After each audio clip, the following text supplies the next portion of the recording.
Inaresto ng mga otoridad ang isang lalaking may kasong qualified rape at tinaguri ang top 9 provincial most wanted person sa Cebu City. Nakibalita dyan si Patrol Woman Judith Nicanor.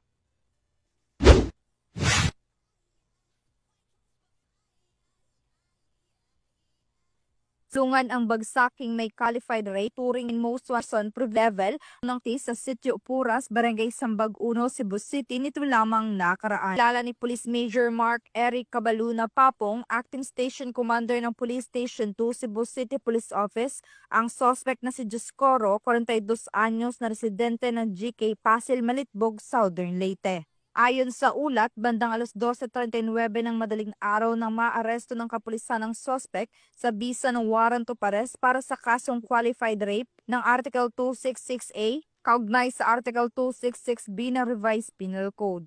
Samantala, kasalukuyang nasa kustodiya ng Police Station 2 CCPO, custodial facility ang suspect para sa dokumentasyon at tamang disposisyon. Magandang araw sa ating mga kababayan. Isang malaking tagumpay para sa ating kapulisan at sa buong komunidad ang pagkadakip ng isa sa mga ituturing na top 9 most wanted criminal provincial level na may kasong rape. Sa isang maingat na operasyon na isinagawa ng kapulisan ng Abiliana Police Station, Cebu City Police Office sa pakikipag-ugnayan ng mga lokal na otoridad at ng mga miyembro ng komunidad. Sa ngalan ng Abiliana Police Station, nais ko pong iparating ang ating taus-pusong pasasalamat sa mga mamamayan na patuloy na sumusuporta at nakikipagtulungan sa ating mga programa.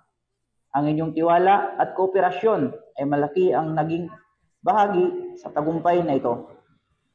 Huwag po tayong mawala ng pag-asa at patuloy na magsama-sama upang mapanatili ang ating kaligtasan at kapayapaan. Maraming salamat po at magpatuloy tayo sa pagbuo ng isang mas ligtas at mas maayos na pamayanan. Ang matagumpay na pagkasakote ng suspect ay bunga ng pinagsanib puwersa ng PS2 CCPO, Cebu PIT, RIU 7, PIU, SLPPO at Malitbog MPS. Ang kapulisan ng Cebu City ay walang tigil sa pagsasagawa at pagpapaigting ng kampanya laban sa anumang uri ng kriminalidad upang masiguro ang kaayusan sa kanilang nasasakupan. Mula dito sa Cebu City, ako ang inyong Police News Network Correspondent, Patrol Woman Judith Nicanor, alagad ng batas, tagataguyod ng Balitang Pulis.